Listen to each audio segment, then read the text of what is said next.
Hello बच्चों, मैं हूँ आपकी हिंदी टीचर अंजू मैडम और मेरे क्लास में आप सभी बच्चों का हार्दिक स्वागत है। बच्चों, हम लोग महाकवि तुलसीदास जी द्वारा रचित विनय के पद को पढ़ रहे हैं। विनय के पद के अंतर्गत हम लोगों ने तुलसीदास जी के कई पद को पढ़ चुका है, जैसे ऐसी मूढ़ता या मन की, माधव मोह फांस क्यों न टूटे। इसके बाद अस कछु समझी परत रघुराया, ऐसा को उदार जग माही, और जाके प्रिय न राम वैदेही। तो हम लोगों ने जिन पदों को पढ़ा है उन सभी पद के जो वीडियो हैं उसका लिंक मैंने डिस्क्रिप्शन बॉक्स में दे दिया है। जिन बच्चों ने अभी तक इन पद को नहीं पढ़ा है, नहीं समझा है, वे डिस्क्रिप्शन बॉक्स में जाके लिंक को क्लिक करके पूरे पद को अच्छी तरह से समझ सकते हैं। आज हम लोग तुलसीदास जी के विनय के पद पाठ से एक और पद पढ़ने वाले हैं। यह पद भी ब्रजभाषा में लिखी हुई है और उनके प्रमुख ग्रंथ विनय पत्रिका से उद्धृत है। यह पद इस प्रकार से है, देखिए। कबहुक हों यही रहनी रहोंगो, श्री रघुनाथ कृपालु कृपा ते संत स्वभाव गहोंगो। जथा लाभ संतोष सदा काहू सो कछु न चहोगो, परहित निरत निरंतर मन क्रम वचन नेम निभहोंगो। परुष वचन अति दुसह श्रवण सुनी, ते ही पावक न दहोगो। विगत मान सम शीतल मन, पर गुण नहीं दोष कहोगो। परिहरि देह जनित चिंता, दुख सुख संबुद्धि सहोगो। तुलसीदास प्रभु यही पत रही, अविचल हरि भक्ति लहोगो। तो यह पद जो है ब्रजभाषा में लिखी हुई है। तो अब चलिए इसके कठिन शब्दों के अर्थ को भी एक बार देख लें, क्योंकि कठिन शब्दों के अर्थ को जाने बिना आप इस पद को भली भांति नहीं समझ पाएंगे। तो बच्चों, मेरा अनुरोध है कि इस वीडियो को देखने के बाद आप सारे कठिन शब्दों के अर्थ को अपनी कॉपी में अवश्य लिख लें। तो चलिए कठिन शब्दों के अर्थ को मैं आपको बताती हूँ।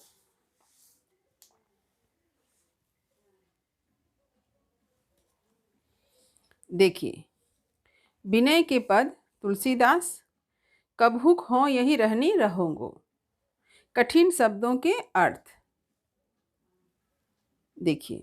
कबहुक मने कब तक, यही मने इसी प्रकार, कृपा यानी दया, संत यानी सज्जन भला मानुष, स्वभाव यानी स्वभाव, गहोगो का अर्थ है ग्रहण करना, जथालाभ मने जो भी मिले, जो भी मुझे प्राप्त हो, काहू मने किसी से, चाहोगो मने चाहूँगा, मांगूंगा, परहित दूसरों का भला, निरत यानी लगा रहना, निरंतर यानी हमेशा, मन क्रम वचन यानी हृदय कर्म और वाणी, नेम यानी नियम, निभोंगो का निभाना, परुष बने कठोर, परुष का अर्थ होता है कठोर, दुसह का कष्टकारी, श्रवण मने कानों से, सुनी सुनना, इसको श्रवण भी कहते हैं, कानों से, यहाँ से फिर बोलते हैं। देखिए, निबोहों का निभाना, परुष यानी कठोर, दूसरा यानी कष्टकारी, श्रवण मने कानों से, सुनी यानी सुनना, पावक यानी आग, दहोगो का अर्थ दहकना, जलना, विगतमान, विगतमान मने सम्मान पाने की इच्छा न होना,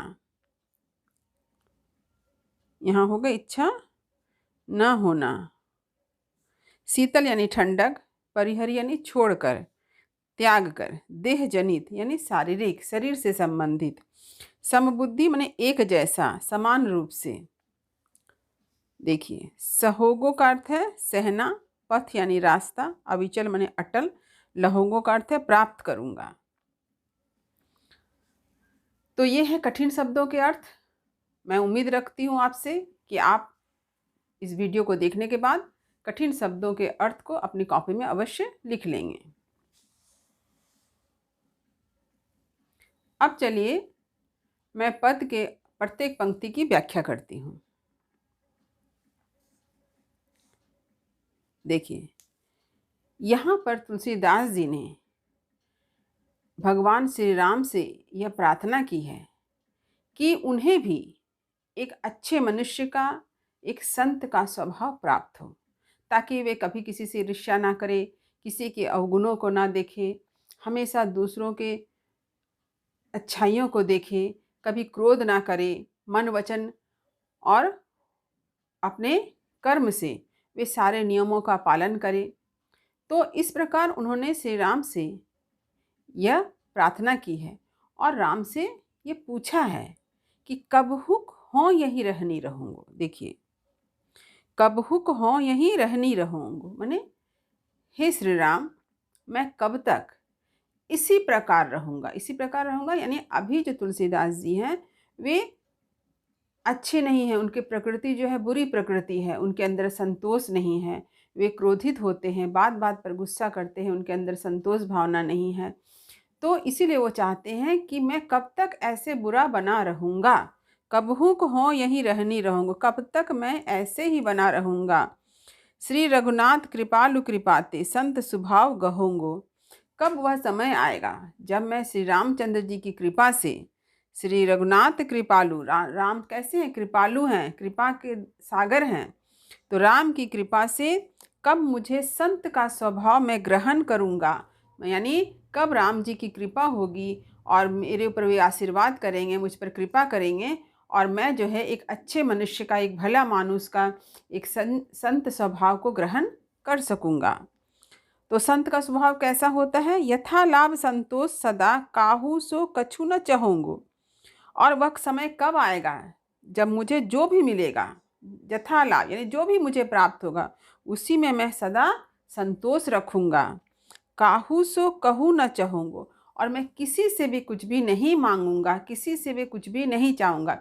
यानी तुलसीदास जी का कहना है कि जब मनुष्य के अंदर संतोष भावना आती है तो उसके पास जो भी रहता है उसी में वह प्रसन्न रहता है। लेकिन जब संतोष की भावना नहीं होती है तो वो हमेशा क्या करता है? दूसरों से मांगता है, दूसरों से चाहता है, उसके अंदर कभी भी खुशी नहीं होती है।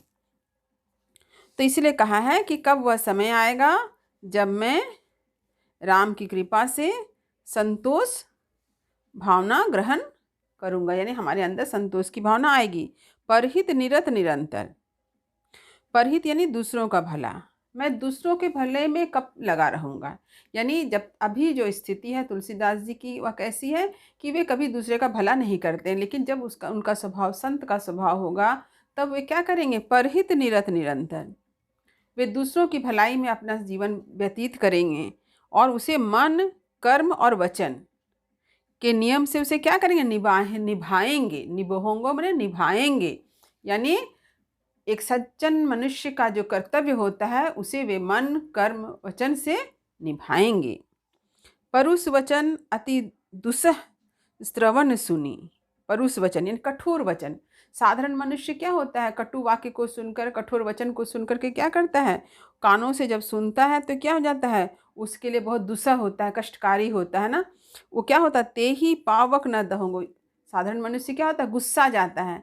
लेकिन तुलसीदास जी का कहना है कि जब उनका संत का स्वभाव हो जाएगा तो वे क्रोधित नहीं होंगे, आग की तरह यानी पावक की तरह वो नहीं जलेंगे। तो ये राम से प्रार्थना करते हैं कि उन्हें संत का स्वभाव प्रदान करे, उन पर कृपा करे, ताकि दूसरों के द्वारा कहे गए कठोर वचनों को सुनकर वे अपने हृदय को शांत रखे, क्रोधित या गुस्सा ना करे, क्रोध या गुस्सा ना करे। विगत मान, तुलसीदास जी का यह कहना है कि जब संत का स्वभाव उन्हें प्राप्त होगा तो वे किसी से सम्मान पाने की इच्छा नहीं करेंगे। सम शीतल मन, अपने मन को शीतल रखेंगे, यानी जो भी घटनाएं घटेगी वे क्रोधित नहीं होंगे। पर गुण नहीं दोष कहूँगो, दूसरों के गुणों को देखेंगे, दूसरों के गुणों का बखान करेंगे। नहीं दोष कहूँगो, लेकिन दूसरे के अवगुणों को नहीं बतलाएंगे, नहीं कहेंगे, यानी दूसरों के अवगुणों पर नजर न देकर दूसरे के गुणों की ओर ध्यान देंगे। परिहरि देह जनित चिंता, दुख सुख समबुद्धि सहोंगो। तुलसीदास जी का कहना है कि जब संत का स्वभाव प्राप्त होगा तो क्या करेंगे? अपने देह जनित, अपने शारीरिक चिंता को परिहरि यानी त्याग देंगे, अपने शारीरिक सुख को त्याग देंगे और दुख और सुख को समबुद्धि माने एक समान भाव से सहोंगो यानी सहेंगे। तुलसीदास प्रभु यही पथ रही। तुलसीदास जी यही कहते हैं कि इसी रास्ते पर रहकर, हे ईश्वर, मैं इसी रास्ते पर रहकर अविचल हरि भक्ति लहूंगो।